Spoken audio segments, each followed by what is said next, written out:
جس دن آؤ گے معجزات کی زد میں، تب معلوم ہوگا قرآن کیا ہے۔ رات کی سیاہی ہر طرف پھیلی ہوئی تھی، ستاروں کو سیاہ بادلوں نے اپنی باہوں میں گھیر رکھا تھا، اس لیے اندھیرت کی شدت میں مزید اضافہ ہو گیا تھا۔ دن کو جو علاقہ خوبصورت سما پیش کرتا ہے، رات کو وہی علاقہ وحشت کی تصویر بن جاتا ہے۔ دن کو کھجوروں کے جو خوبصورت درخت علاقے کی خوبصورتی میں چار چاند لگا دیتے تھے، رات ہوتے ہی وہ درخت پر اسرار مخلوق کا روپ دھار لیتا ہے۔ پہاڑوں کے درمیان میں واقع وہ خوبصورت علاقہ جس کا نام کراچی تھا، وہ علاقہ اس وقت پوری طرح رات کی تاریکی میں نہا رہا تھا۔ اس علاقے میں آبادی تقریباً نہ ہونے کے برابر تھی۔ ٹوٹل تقریباً 20-50 گھرانے آباد تھے۔ ان غریب لوگوں کے چولہے جل کر مدھم ہو چکے تھے۔ اس وقت سب لوگ نیند کی آغوش میں تھے، ساری دنیا سے بے خبر، ہر شے سے لا تعلق۔ لیکن اچانک ایک پل میں اس خاموش علاقے میں ایسی بھیانک آواز گونجی کہ مردے بھی جاگ گئے۔ سب علاقے والوں کی نیندیں اڑ گئی، سبھی وحشت زدہ ہو کر ایک دوسرے کو دیکھنے لگے۔ دل دھک دھک دھک دھک کر رہا تھا۔ بچے اور عورتیں تو دور، اس آواز سے بڑے بڑے بہادر بھی کانپ رہے تھے۔ وہ آواز تھی ہی ایسی۔ ایک بار پھر وہ آواز گونجی پورے علاقے میں، ہر طرف ڈر کا سما پیدا ہو گیا۔ وہ آواز اتنی اونچی تھی کہ دور دور تک سنائی دی۔ بے شک وہ آواز کسی انسان کی نہ تھی۔ وہ آواز کس کی تھی یہ کوئی نہیں سمجھ رہا تھا۔ ہاں بس اتنا سمجھ رہے تھے، وہ آواز اس علاقے کے ایک رہائشی کا نام لے رہی تھی۔ وہ آواز کس کی تھی اور وہ اس آدمی کا نام کیوں لے رہا تھا؟ ایک آخری بار وہ آواز ایک بار پھر پورے علاقے میں گونجی۔ وہ آواز دور دور سے فاصلے میں گونج رہی تھی اور ایسا لگ رہا تھا کہ وہ آواز آسمان سے کہیں گونج رہی ہے۔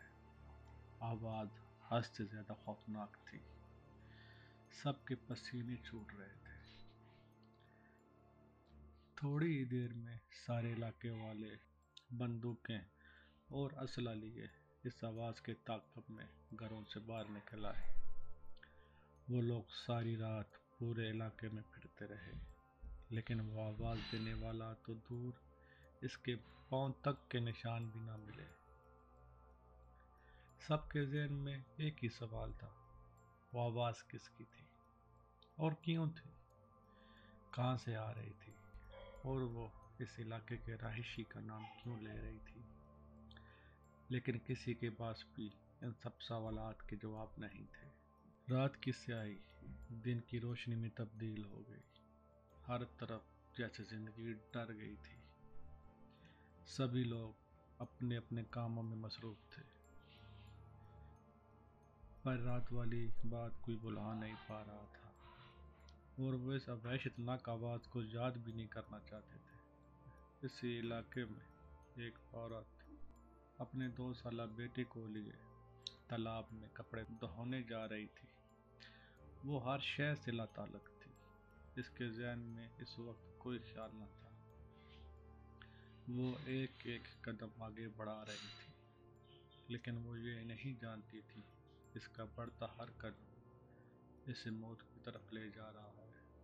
وہ بیچاری نہیں جانتی تھی کہ اس کی سانسیں گنتی کی رہ گئی ہیں۔ اسے نہیں معلوم تھا کہ تھوڑی دیر بعد اس کا دل دھڑکنے سے انکار کر دے گا۔ ایک سوچ جو وہ سوچ رہی تھی اور ایک سوچ جو اس کے لیے سوچا جا چکا تھا، ایک منزل جس تک وہ پہنچنے والی تھی، ایک منزل تو شاید اس کے لیے پہلے ہی تعین ہو چکی تھی۔ وہ گہرے تالاب کے کنارے کپڑے دھونے میں مصروف ہو گئی۔ اس کا بیٹا پاس ہی بیٹھا پتھروں کے ساتھ کھیل رہا تھا۔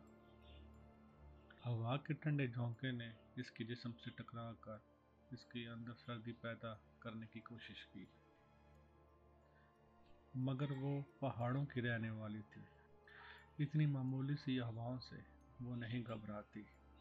اس کا وہ جو چھوٹا بیٹا پانی میں پتھر پھینک رہا تھا، اچانک اس سے زوردار آواز سنائی دی، کچھ گرنے کی آواز۔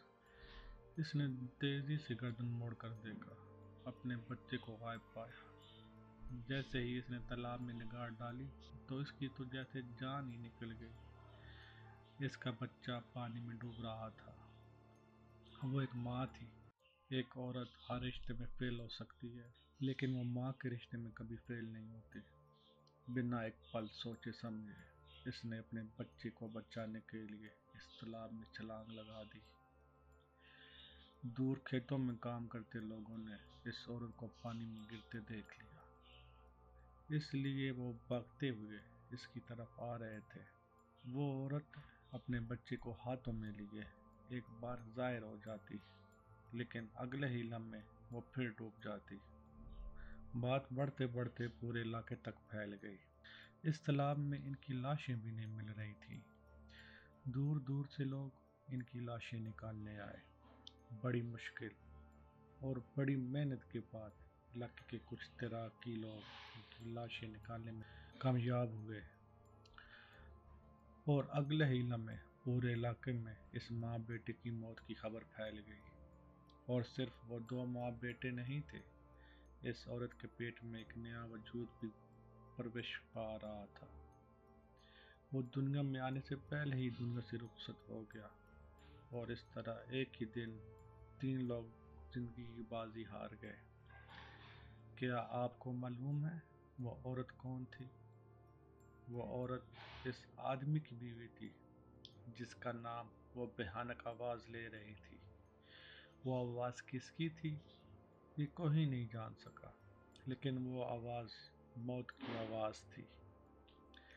کہتے ہیں اس آدمی نے زمینی تنازع پر جھوٹا حلف لیا تھا اور قرآن پاک کی بے حرمتی کی تھی، اور اس نے ایک زمین کا ٹکڑا جیت کر 3 زندگیاں ہار دیں۔ جس دن آؤ گے معجزات کی زد میں، تب معلوم ہوگا قرآن کیا ہے۔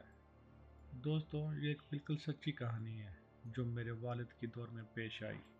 میں آج بھی جب اس واقعے کو یاد کرتا ہوں تو کانپ جاتا ہوں۔ یہ کہانی مجھے ابو نے بچپن میں سنائی تھی، لیکن آج بھی یہ واقعہ میرے ذہن میں ہی تازہ ہے۔